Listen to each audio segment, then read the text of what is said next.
After a recent congressional hearing featuring testimony from former US intelligence officer David Grusch regarding the United States' alleged possession of UAPs, formerly known as UFOs, Bob Lazar released a short video where he is asked what he thinks of said hearings. His response? I told you so. If you want to skip the congressional hearing stuff and you're only interested in hearing about Bob Lazar, go to the time code that's magically on my finger. It's the hottest day of the year, and in preparation for this performance to camera, I've chosen to brew my third jug of coffee. I really like your shirt. Your shirt looks great. I can't discuss my shirt at this point, not in a public forum like this, but if you want to get me into a skiff, I've never heard that before. When they kept mentioning skiffs, I was thinking of what do you call it when you stab someone with a sharp thing in prison? A shiv. Yeah, a shiv. I kept thinking they want to get him involved in a shiv. You wake up in a cold sweat. The clock says 3:33. You can see the strange creatures, small and gray, large black eyes. A chill rises up your spine. You realize, wait a minute, these aren't aliens. It's a clown penis.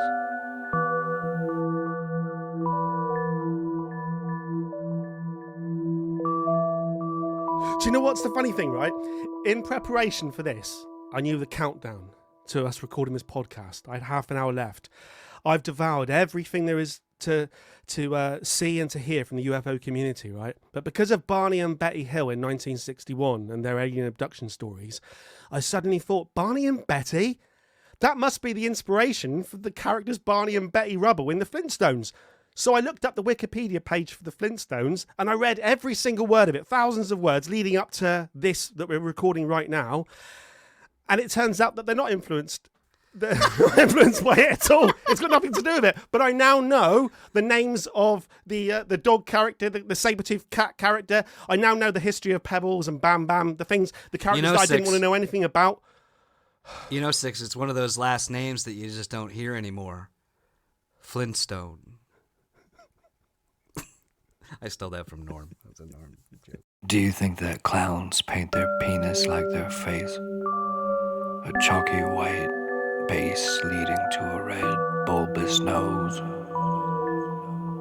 When you squeeze a clown's penis, does it honk?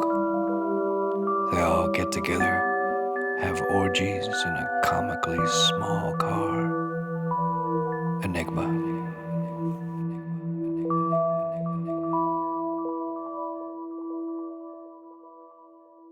The unidentified anomalous phenomena congressional hearing. The implications on national security, public safety, and government transparency. Bill, I didn't know anything about this until you told me. It wasn't a big thing in this country, and now that I've watched it, it seems like everyone who's been looking at this from a US point of view thinks it's having a massive impact on the world at large, because there's talk at a kind of government high level of finally UFOs. But I didn't know anything about it. I had to Google it. I had to YouTube it. David Grusch makes the point of saying, these are my personal views and opinions, not the department's. So he's immediately saying he does not represent the US government. It's just a man sitting in a chair saying, these are my personal views. I found that odd. And I thought I found that odd. I don't want to interrupt you, but I just want to let you know that anything I say in this podcast are just my views and not the opinion of the U.S. government. I see what you did there. It's good. At one point, towards the end, this is the only real takeaway. In fact, no one needs to watch this thing for 2.5 hours, 3 hours. Just take this away from it, right? David Grusch is asked by Ms. Mace. She asks a straight question. She says, do we have the bodies of the pilots of the crashed spacecraft? Do we have the bodies of the pilots of the crashed spacecraft? And Grusch, for the rest of the hearing, he's been saying, oh, sorry, I can't answer this. We'll have to go into a skiff. For this question, he just says yes. And with that yes, he, just giving his personal opinion, he is confirming the existence of spacecraft and the alien bodies. He confirms it all with that yes.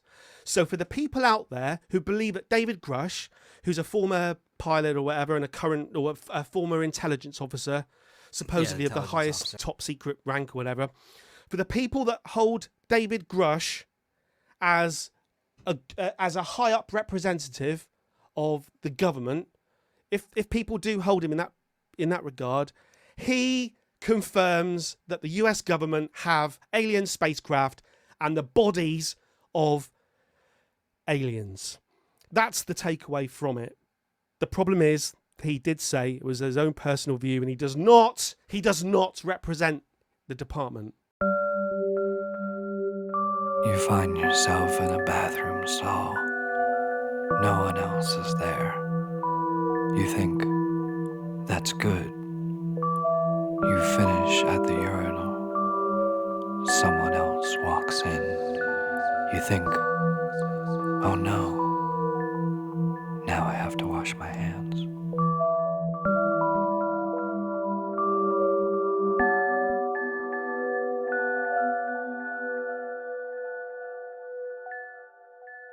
Bob Lazar claims to have worked at a secret facility he called S4 near Area 51, where he was attempting to reverse engineer extra-terrestrial technology. So I've watched the Jeremy Corbell documentary a couple of times. I've watched the Joe Rogan interview of Bob Lazar 4, 5, 6 times now, I think. I've watched the Lazar tapes, which is a tape that he produced in about 1991. I've watched that about 4 times. I've watched all the original news reports, the George Knapp stuff, the original Dennis stuff, the debunking videos. I've read Reddit.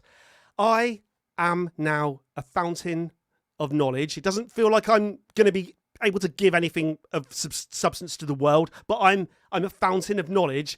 I can erupt Bob Lazar's essence, if you like, his juices, his fluid. I contain Bob Lazar's fluid. I thought it would be interesting to take a look at someone like Bob Lazar, especially because after the congressional hearings, as you showed in that video, a lot of people are saying, look at this, it's vindicated him. So we always kind of doubted him, and now, we finally can say that he's right. And I thought it would be an interesting thing for us to take a look at. The first time I heard about Bob Lazar was the Joe Rogan interview, right? Which was about 3 or 4 years ago. And I've now watched that multiple times. What I found funny, right? What I found funny, Bill, was Joe Rogan starts the interview on the podcast, and he says, "Bob, hi Bob, I remember you from the 80s. I've been a fan of you all your career, the 80s, the 90s. I've watched everything you've ever done. I've read your autobiography. I've watched every video you've ever done, every interview. I just feel like I know you. Anyway, Bob, so you worked at Area 51." Cuts to Bob. No. No. Well done. I watched it and I was like, Joe, that's brilliant. Brilliant, Joe. He goes, hey, Bob Lazar? No, actually, it's Lazar. That's it. No, I like it. Oh no, I see what you did. I kind of missed what you said. Yeah. I missed what you did there. That was really good. So what you're saying, right? So I get my opportunity to speak to Bob Lazar. So Bob, it's amazing to finally meet you. I feel like I'm an expert on your life. I've watched every documentary you've ever made. I feel like I'm an expert now in your career. The tapes you made, the interview series, all the news reports from the 80s with George Knapp. I feel like I'm an expert in your life. So, Bob Lazar. No, I can't. I've ruined it. So no, wait. You got to say no. Say it like this. Say I've watched. I've watched all of his tapes. I've read his autobiography. You can do it. You do it. All right. I've watched his tapes. I've watched all of his documentaries. I've read his autobiography, his interviews with George Knapp. Ladies and gentlemen, please put your hands together for Bob Lazar.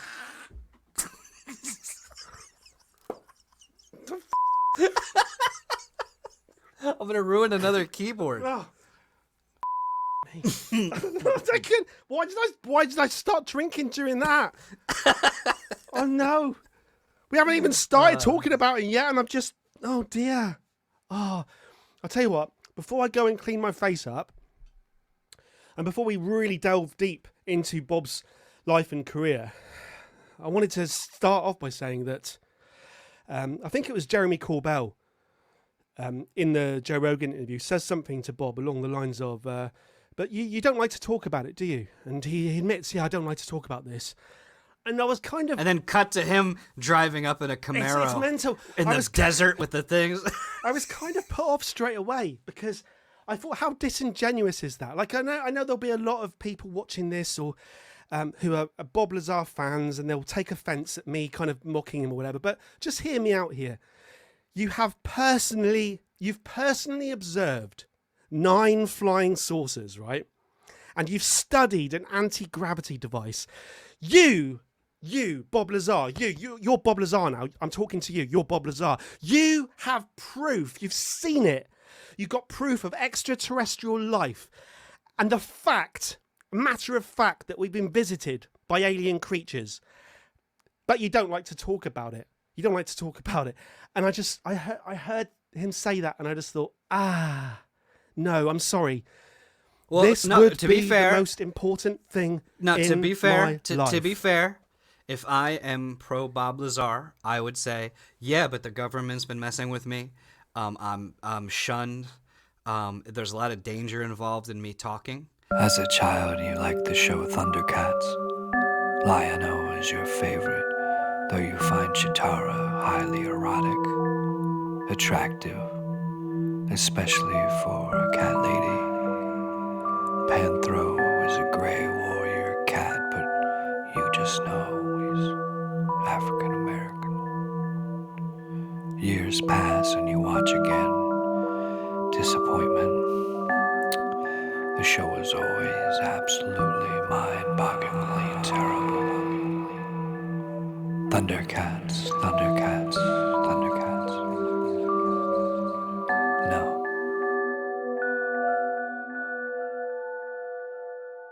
A bloke in England right now is talking about Bob Lazar. People go, he's gained nothing from it. He's gained everything from it. People around the world are talking about him. He gets to be in a TikTok video saying, I told you so. Even I recognise his face now. So he's gained a lot from this. The Joe Rogan interview, a mild-mannered man. He sits there and he talks about it, and he's very mild-mannered. Cut to the Lazar tape from like 91. He pulls up in that car and he leaps out. Hi! It's got the It's Knight like, Rider songs. whoa! Yeah, I would say... It was kind of like that Iron Man scene where they play the AC/DC.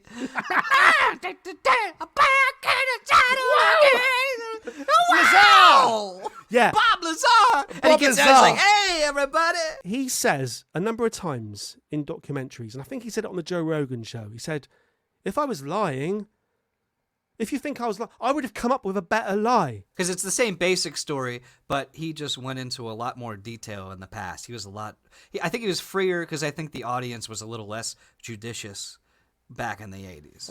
I was definitely going somewhere with it, but now I've lost my train of thought. I think I've lost my train of thought. I'm sorry. I've a migraine. It's a migraine. Sorry. Can someone step in? I get it. Jeremy Corbell, can you step in, please, and start talking about that report from that admiral? And no one knows what the hell you're talking about. The admiral. Dude, I tell you what, I went from hating Jeremy Corbell to feeling sorry for him. He reminded me. It's like I used to smoke cigarettes, and you're in college, and you smoke, and the one frat guy is like, "Yo, listen, man. So there's a general, and he said to the other guy, he was like, dude, bro, aliens, bro. And then so the general's like, bro, aliens, you can't just say bro. And then Joe Rogan's like, what are you talking about? Yeah. And then even Bob Lazar is like, what are you? Please like and subscribe to the podcast. Hit the bell thing and it'll ring. If you're listening to this as if you're listening to this as a podcast, hit the RSS feed and write a review and say if you like the podcast. That'd be very good. And yeah.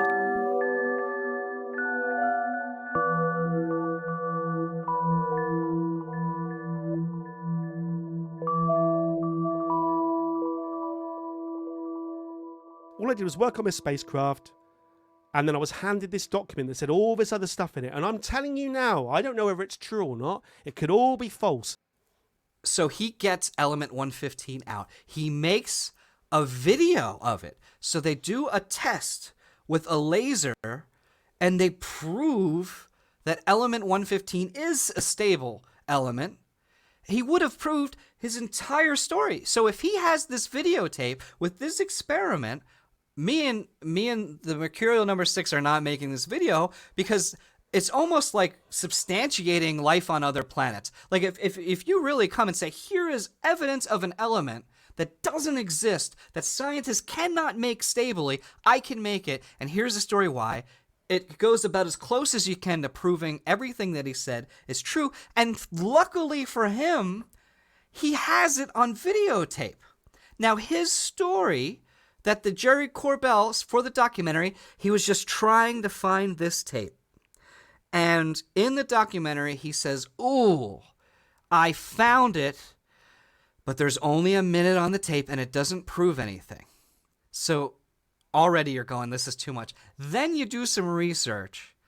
And when I found out, I was writing to Mercurial number 6, and I made a joke that he taped over it with Bonanza. It was a joke. It was a ridiculous, and it was in bad taste. I shouldn't have made that joke. And then I found out he taped over the biggest evidence the world has ever seen, and I shit you not, with the Golden Girls. Now, I don't know what kind of hijinks Blanche and Rose were up to that he taped over the most important find in human history. So here's what I picture. I picture you're sitting there, the director, and there's a tape, and you see the laser, and they go, we are about to prove beyond a shadow of doubt that we are not alone. Thank you for being a friend. Thank you for travel the world and back again. You're a pal and a confidant. I mean, it's quite incredible. It's the mid-90s, back when I was a singer of a band. And because I was a singer of a band, we used to hang out on Saturday nights. The bass player, the drummer, the guitar player, all the associated girlfriends. We used to go around to different people's houses. We'd drink, then we'd go out clubbing. And each Saturday night, we'd have to go to Blockbuster Video, which is what you had to do at the time. It wasn't streaming. It was the physical item. We'd go to Blockbuster. Be kind, please rewind. Be kind, please rewind. Racks and racks of videotapes. Everyone was looking to me because I was the singer, and they were thinking, please, enliven our Saturday nights with your movie choice. And I went through the videos, and I picked one that had a good title, and I thought, yes, this one will be good, guys. It stars Mickey Rooney. I love Mickey Rooney. Mickey Rooney was in Rumblefish, Francis Ford Coppola. Proper hard guy. I really wanted to be him in the 80s. He was like the 80s version of James Dean. He was such a cool guy. And I was like, this one stars Mickey Rooney. It won't let us down. We get back to the bassist's house. I put the film in the VCR. Everyone's sitting. It starts. You know where I'm going with this, don't you? It starts, and everyone, the girls, everyone. It's the cool club. They're all sitting there, arms folded. Everyone's looking at it in disgust. And at that point, I go, shit! No, not Mickey Rooney. I meant Mickey Rourke.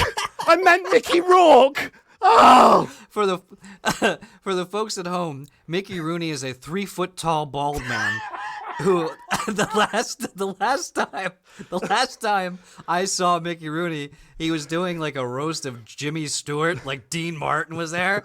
So like just picture these like girls just like what the yeah, you see? Hey girls, you dame. I quit. Hey, dame. I quit the band shortly after. Yeah, I mean, I really did. Out of the band. Hi, I'm Mickey Rooney. Wow, this sure is a strange gig. Bob Lazar is a good friend of mine, but I tell you, every time I see him, I need my glasses. Specifically, 2 glasses of scotch. I may like him more than he likes me. He says I'm like the Smurfs. I say, how so? He says, you're only 3 apples high. Hey, I think there's something wrong with my script. It says something here about a cloud penis? Photons, neutrons, quasitrons. No, quasitrons don't. No. Quakers. No, Quakers is something else. Quasars. Quasars. You're going for quasars. Can you imagine?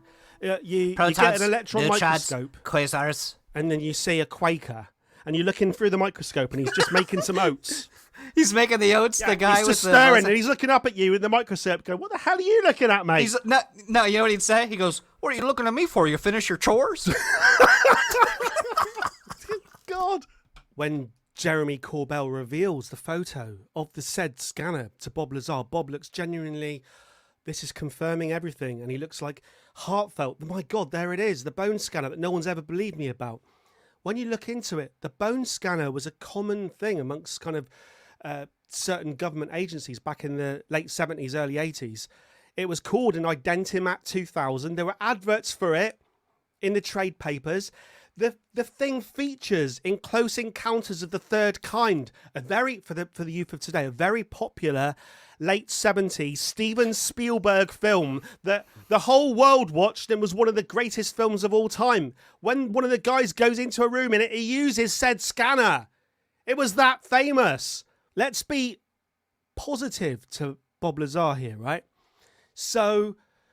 Yes, because I would say to you, okay, it was in Close Encounters. That doesn't mean it's not true. That doesn't mean that it wasn't the type of scanner, that he was just telling a story. He wasn't trying to... maybe it's a positive for Bob. So if we take the surprise that he expresses when someone says, "Oh, look, Bob, you've been vindicated because here is that bone scanner you were mocked about all those years." And he goes, "There you go, see? I told you so." Let's take that out of the equation. Let's say the positive is that Bob Lazar knows that to get into S4, you needed to use said bone scanner. So it's not the fact that it exists. It's the fact that he knew it was there. So let's say it's a tick in the box for positives and negatives for Mr. Lazar on that one. The jury is out on that one. That's one for both of us. Yeah, it's one for both of us. Did Bob Lazar predict things like Bluetooth by saying that the UFO didn't use wires? No. Next. I'm going to say that I will give him credit that at the time there was not a lot of wireless technology without like RF. Hang on. Okay. Have you watched 50s sci-fi films? The Day the Earth Stood Still, those type of films. They have flying saucers in them that basically have nothing going on. They're just clean cut. There's nothing. They're just completely wireless. They're just... Do you think when you operate one for real, does it go... Like, do they play a theremin? So you think there's a theremin installed into the saucer? The theremin... I would say it's an anti-gravity theremin. That's what I... Okay, I see your point. I am going to actually say, I'm going to give him the benefit of the doubt on this one. Bob took out his friends and showed them test flights, Mr. Six. If UFOs don't exist, or how did he know about them? How did he know when they were going to happen? They have a video of these flights. Explain that. As far as I can tell, this is the limited knowledge bit again, when you've got a little nugget of truth, a little bit of knowledge. So he lives nearby this place, I'm assuming, and he takes his friends out to look. Now, we're talking about Area 51, where we know that the US government were building top secret aircraft like the stealth fighter and all these different things that were being test flown, and therefore there would routinely be lights in the sky. I don't really see how this would be proof of anything. I think it's one of those it's a bit like that. I'm just wondering, the video of the test flights that he videoed at Area 51 in the nighttime. An episode of which program did he tape over that with? You find yourself having the most erotic dream of your life. It's sensual. So sensual that it shakes you awake. And then your wife asks you what you were dreaming about. Nervously, you ask why. She says you've been farting non-stop and very loudly in your sleep, and that you've woken her and the children. We are not alone.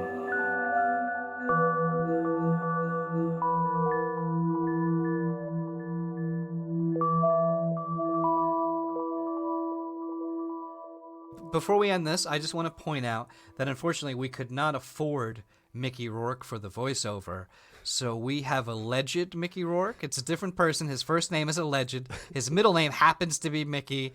We went in the phone book and we tried to hire him, and with our budget, we're a smaller podcast, the best we could do was alleged Mickey Rourke. So I hope you enjoy that. We were very impressed with it, with the documentary, the Bob Lazar. So we wanted something similar. Unfortunately, we could only afford alleged Mickey Rourke. It's quite funny because we first filmed and we first did all the voiceovers with alleged Mickey Rooney. Then I realised I'd made a mistake. Yeah, then we realised at the end. I made a huge mistake. It was almost like it would have been better if we had been trying to prove him right, because the wealth of information proving that he's telling Porky Pies. I'm sorry to interrupt you. What the did you just say? Did you just say he's telling Porky Pies? Yeah, he's telling Porky Pies. Wait, whoa. So if you go to like a British like interrogation room, Yeah. right? Yeah. Did they go, blimey, let's face it, you're telling Porky Pies. You're telling Porky Pies you murdered her. Admit it. That's a Porky Pie. Holy shit, it's hot in here. Yes. Yeah, he's telling Porky Pies. I'm sorry. Come on. Oh. I'm Porky using that Pies. on my kids. He's telling Porky Pies. Is that a Porky Pie? So I struggled to find anything that didn't. So I struggled to find anything that didn't. It's just funnier when you're serious about it. Like when you're like, if you're just like, are you telling a Porky Pie? It's not funny. But if you're like, is that a Porky Pie? Bloody hell. Barry never said shit. Barry never said shit, right? And that's where I get to thinking. It's like 400,000 people worked on the moon landings. Bob Lazar went to S4 Area 51 for 5 minutes, and he's immediately told all of his telling buddies. everybody. He immediately told all his buddies, and they got in the back of a pickup truck, and he drove them as close as he physically could, and then told an investigative journalist. The congressional hearing is interesting because it's easy to sort of conflate the two things. You'll probably get people coming, if you criticise Bob Lazar, you probably get people coming at you saying, well, how about the Tic Tacs? How about David Fravor? How about this? How about that? How about this video? How about this admission? I would say it's all completely separate. If there is an object in the air and it's unidentified, it is an unidentified anomalous phenomena. It is a UFO. Saying that you don't believe Bob Lazar does not mean you're saying you don't believe in UFOs. The people that say his story has remained the same throughout and therefore it must be true are failing to properly listen to his story and listen to the fact that he's changed it multiple times. And is that a sign of anything? I would say that any story can change because a story adapts and evolves. Truth can adapt and evolve. Fiction can adapt and evolve. I think you just have to look at the bare facts of it. And I think once you look at Bob Lazar and Huff and Knapp and Leah and Corbell, once you look at the whole picture, it's just a shame. To bring it back to the congressional thing, it's just a shame for me that Jeremy Corbell was sitting in that front row. It just made it just Barnum and Bailey is sitting there. It just and I just it was a shame. It was a shame. I think I agree with you. I think with the Grusch stuff for the congressional hearing, I'd love to be proven wrong. I think I share your opinion right now. I think you're maybe even more strongly than I am. But I do say it doesn't seem it seems hinky to me. That being said, if he comes out and there's proof and they have proof, I'll change my story. I do feel that the two people that I don't have their names in front of me that saw the UAPs, that seems credible and interesting, and I want them to pursue that. Yeah, I think I wanted to believe the Lazar stuff, and like I said, the more you look, the more things just didn't work. And then, like I said, he really started crossing that line of demarcation where I'm like, I can't take this seriously. Taping over with the Golden Girls. I wanted to. I mean, what do you really say to that? Oh, I mean it's just nonsense, isn't it? I wanted to sort of end from my point of view with a few positives. Has Bob Lazar, in fact, simply played a part in the creation of some of my favourite pieces of entertainment, along with the likes of H.G. Wells and Arthur C. Clarke? Truth or fabrication? Does it really matter? Perhaps Bob Lazar should be celebrated regardless. Over to you. I think we live in this crazy universe. Terrence McKenna once said the universe isn't crazier than you would imagine, it's crazier than you can imagine. And I think that there's such great limitless possibilities out there of what could be out there. And I think, unfortunately, there are good people, smart people, that just want to find something, some meaning in life so bad. And I think it opens the door to a lot of grifters. And I'm not saying Bob Lazar is a grifter. Is he or not? You have to decide for yourself. But I'm saying that people who pray with religion, and I'm not saying all religion, I'm just saying there are people within all of these communities. I think Billy Mayer was proved in the UFO community to be faking photographs and things. We want to believe so bad, and it can be so uplifting and awesome to dream about something beyond our world, that when someone comes and willfully deceives, and again, whether Bob Lazar is or not, you have to decide for yourself. I think it's a detriment, because I think whatever lie they're telling, there's an even greater truth that'll probably blow our minds in a way more fulfilling way than a lie would. You're saying an elaborate version of the truth. Truth is stranger than fiction. Like usually pans I think out. it will be. I mean, look at, people were getting sick and dying from surgery, and they didn't know that bacteria existed. And to tell them at the time that there's microscopic creatures and a whole ecosystem of them that are affecting you in ways that you can't possibly imagine. I am sure, because I mean, if you look at us right now, all of our technology tends to be based as an augmentation of something that we already have. So radar and infrared is based off of your sight. Seismic meters are based off of tactile. So we're just sort of getting better at what we can sense, but we don't know what we can't sense. We can't develop a technology that sees something that we don't even know where to begin. So there could be these vast, universes full of information, of experiences and of entities or whatever else that we can't even begin to guess right now.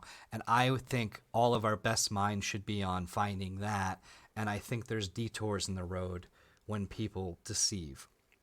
I know I keep saying that, but I think it's important. You have to make up your mind whether people like Bob Lazar are legit. I think it's important, though, as much as we goof on stuff and laugh, to take a serious-minded, critical thinking approach to, does this really make sense? Not to drag someone's name through the mud, but if you're making an extraordinary claim, you have to have an extraordinary high level of evidence to back up what you're saying. And I think it's all of our responsibility, not just in the UFO community, but politics and life, to try to hold ourselves and everyone else up to a very, very high bar of evidentiary evidence when you're looking at things like this. Because people's lives, I think, and then like, what if I tell a tall tale, a porcupine, as you would say? What if I tell a tall tale, but because there's so many of people like me telling a tall tale, it discredits someone who has a genuine experience and wants to share? There probably are people that have had genuine crazy experiences that can't talk about it because there's so many people who have turned out to be fraudulent, would be. And that being my final thought, I do want to get out of the way before we stop that we do have a podcast called Just the Facts that's just a bit more lighthearted, that it will still continue for people who are fans of that. It's funny, this has been so long and so much research, I thought, we'll strike when the iron's hot and do another Is It Legit right after. I'm guessing we're probably going to do it Just the Facts after this. But I think this is a cool series we're going to go back to. Please, whatever your opinion is, you're all welcome. Please comment, please like, subscribe. If you're listening to this as a podcast, I hope there weren't too many visual gags that made no sense and that you enjoyed it. Also, please leave a positive review. We work hard on this. The reason we ask for likes and all this stuff is it just means more people get to see and hear the podcast. And we really do appreciate it. We've gotten pretty much nothing but positive views, bar a few funny shorts that people didn't like. And we appreciate it. That might change after putting this video out, but we really do appreciate you listening and watching. Hope you learned a little bit. Hope maybe you heard something you hadn't heard before. Hope you laughed a little bit. And thank you for watching.